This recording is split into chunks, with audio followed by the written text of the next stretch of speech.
Praise the Lord. இயேசுவின் ரத்தம் ஜெயம். தினமும் இயேசு நிகழ்ச்சிக்கு உங்களை கர்த்தராகிய இயேசு கிறிஸ்துவின் நாமத்தில் வரவேற்கிறேன். செய்தியின் தலைப்பு: நாம் கர்த்தரால் வேர் பிரித்து எடுக்கப்பட்டவர்கள்.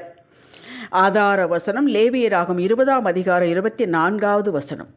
உங்களை மற்ற ஜனங்களை விட்டு பிரித்து எடுத்த உங்கள் தேவனாகிய கர்த்தர் நானே. தேவனுக்கென்று பிரித்தெடுக்கப்பட்ட ஜனங்களே, தேவன் படைப்பின் நாளிலேயே இந்த பிரித்தெடுக்கும் வேலையை ஆரம்பித்து விட்டார். பகலையும் இரவையும் பிரித்தார், வானத்தையும் பூமியும் பிரித்தார், மிருக ஜந்துக்களை வெவ்வேறாக இனமாக பிரித்தார்.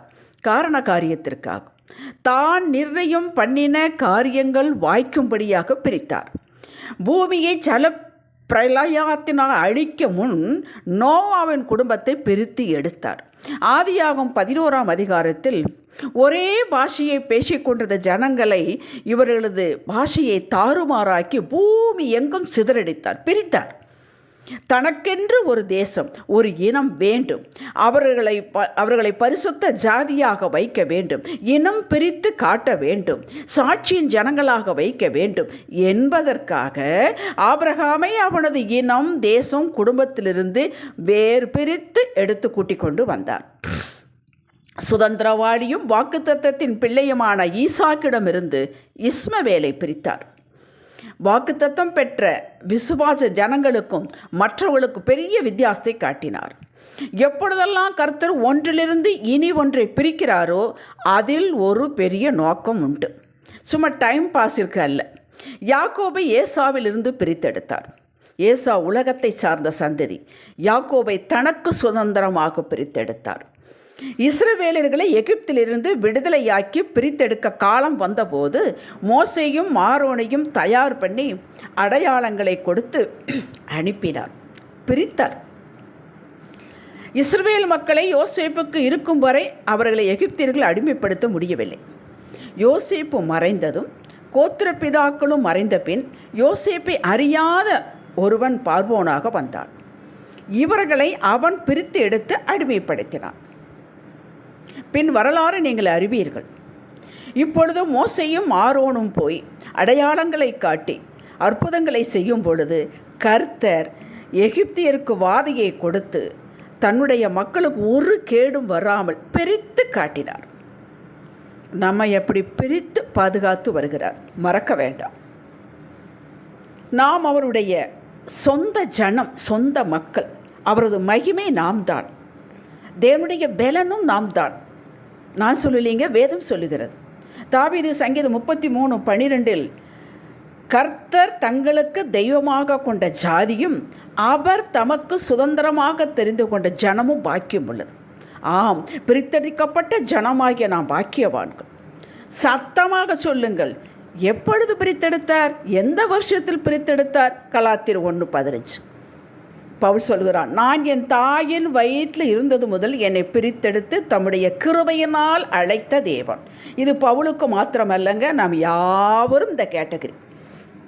அவரவர் தாயின் வயிற்றில் கருவாக இருந்த போதே நம்மை அவர் தமக்கென்று பிரித்தெடுத்தார். நாம் அவரது பார்வையில் விழுந்தோம்.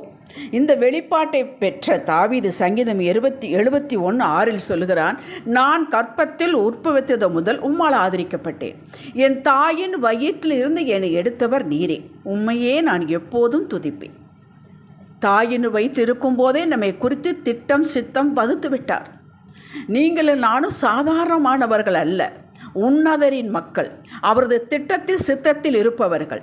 என்னவாக நம்மை உருவாக்க வேண்டும் என்று அவர் சித்தம் கொண்டாரோ அதுவாக நம்மை உருவாக்கி உயர்த்தி தன் வெற்றியை உலகிற்கு காட்டுவார்.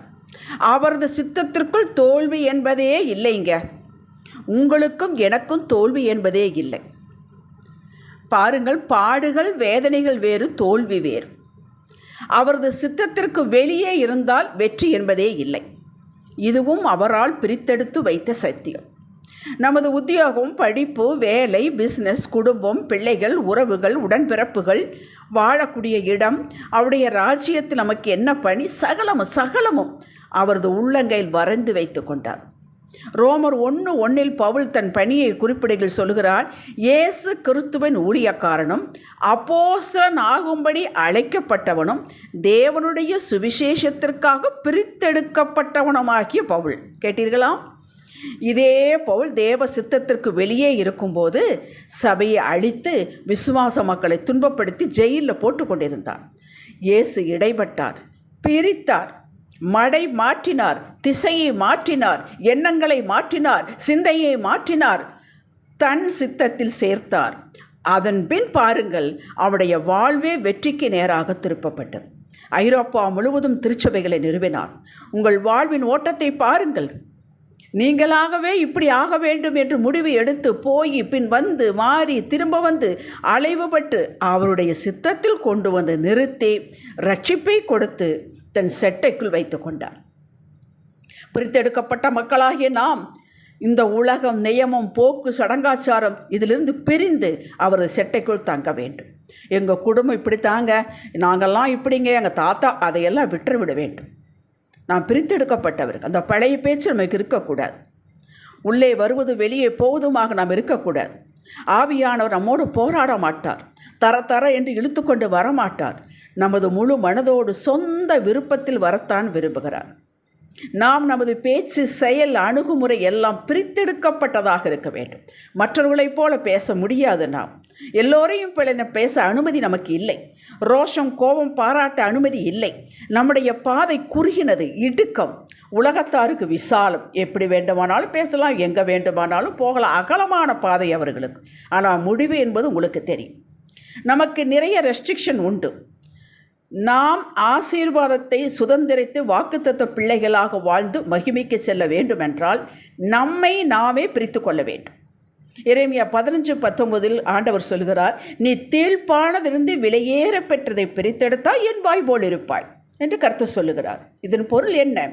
நாம் நம்மையே ஒடுக்கி சுயத்தை வெறுத்து அவருக்குள் இருக்கும்போது, அவருடைய கட்டளைகளை, கற்பனைகளை கை கொண்டு நடக்க வேண்டும் என்று விருப்பம் காட்டும்போது, அவரது வாய் எதை சொல்லிற்றோ அதே வார்த்தையை வாக்கெடுத்து நாம் சொல்லும் பொழுது கர்த்தர் அதை நிறைவேற்றி முடிப்பார். இது என் மகள், என் மகள், என் வார்த்தையை சொன்னால் அதை நான் நிறைவேற்றுவேன், நிறைவேற்றுவார். நாம் அவருடைய வாயாக இருப்போம். யார் யார் நம் பக்கம் திரும்ப வேண்டுமோ அவர்கள் நம்மிடத்து திருப்புவார். நாம் அலைந்து திரும்ப வேண்டிய அவசியம் இல்லை, போட்டு வாங்க வேண்டிய அவசியம் இல்லை, இவர்களை எப்படியாவது நம் வசத்து கொண்டு வர வேண்டும் என்று முயற்சி எடுக்க வேண்டிய அவசியம் இல்லை. யார் யார் வர வேண்டுமோ கொண்டு வந்து விடுவார். இதையும் கர்த்தர் சொல்லுகிறார். தன்னைத்தானே பிரித்து கொண்டவர்கள் உங்களுக்கு தெரியும். தானியேல், அவருடைய நண்பர்கள், ரூத்து பிரித்து கொண்டார். அவருடைய தேசத்தை விட்டால், இனத்தை விட்டால், அப்பா அம்மாவை விட்டால், நகோமியோடு வந்தாள். பொக்கென்று போய்விட்டாளா? யோசித்து பாருங்கள். தானியேல் அடிமையாக கொண்டு போட்டான் பாபிலோனுக்கு. தானியேலும் தன்னுடைய நண்பர்களும் அடிமைதான், புலம்பவில்லை. ஏனப்பா எங்களை அடிமையாக கொண்டு வந்தீர் என்று. அந்த இடத்தில் தெய்வத்தை எப்படி துதிக்க வேண்டுமோ, வணங்க வேண்டுமோ, தொழ வேண்டுமோ அப்படி தொழுதான். 3 நேரமும் தொழுதான். அந்த ராஜ சாப்பாடு எனக்கு வேண்டாம் என்று ஒதுக்கிவிட்டு பிரித்து கொண்டான். படித்து பாருங்கள் தானியேலில். ஆண்டவர் வேடிக்கை பார்த்து கொண்டிருந்தாரா? எத்தனை உபத்திரங்கள் வந்து காப்பாற்றி சாட்சியை வைத்தார், உயர்வை கொடுத்தார். அந்நிய நாட்டிலே உயர்வை கொடுத்தார். நம் நாட்டில் உயர்வடைவது வேறுங்க, அந்நிய தேசத்தில் கவர்மெண்ட்டிலே வேலை கிடைச்சது, உயர்ந்த ஸ்தானம் கிடைத்தது. நம்மை நாமே பிரித்து கொண்டால் மற்றவர்களுக்கு நமக்கு வித்தியாசம் உண்டு என்று நாம் காட்டும் பொழுது, பேச்சிலே, செயலிலே, குடும்பம் நடத்துவதிலே, எல்லாவற்றிலும் ஒரு தாழ்மை, ஒரு அமைதி, ஒரு பண்பை நாம் காட்டும் பொழுது, இயேசுவின் வாசனையை நாம் காட்டும் பொழுது, நாம் அவருடைய பிள்ளை என்பதை நாம் காட்டும் பொழுது, நாங்கள் பிரித்தெடுக்கப்பட்டவர்கள் என்பதை காட்டும் பொழுது, நம்மை பிரித்து உயரத்தில் வைக்காமல் விடவே மாட்டார். இன்று இருக்கும் நிலைமையை குறித்து நீங்கள் கவலைப்படாதீர்கள். ஜெபிக்கலாம். தகப்பனே, வேதத்தில் தங்களை தாங்களே வேறு பிரித்து கொண்டு உமது அழைப்பை ஏற்று உங்களுக்குள் வாழ்ந்தவர்கள் உன்னத நிலையை அடைந்து சாட்சியாக நிற்கிறார்கள். நாங்களும் வேறு பிரித்து எடுக்கப்பட்டவர்கள் உமது செட்டைக்குள் இருக்கிறோம். உலகத்தாரை போல அல்லாமல் உமக்கு பிரியமாய் நடந்து, உங்களுக்கு பயந்து நடந்து, உங்களை மகிமைப்படுத்தி சாட்சியாய் வைத்து ஒப்பற்ற வாழ்வு வாழ விரும்புகிறோம். வாழ்வோம்.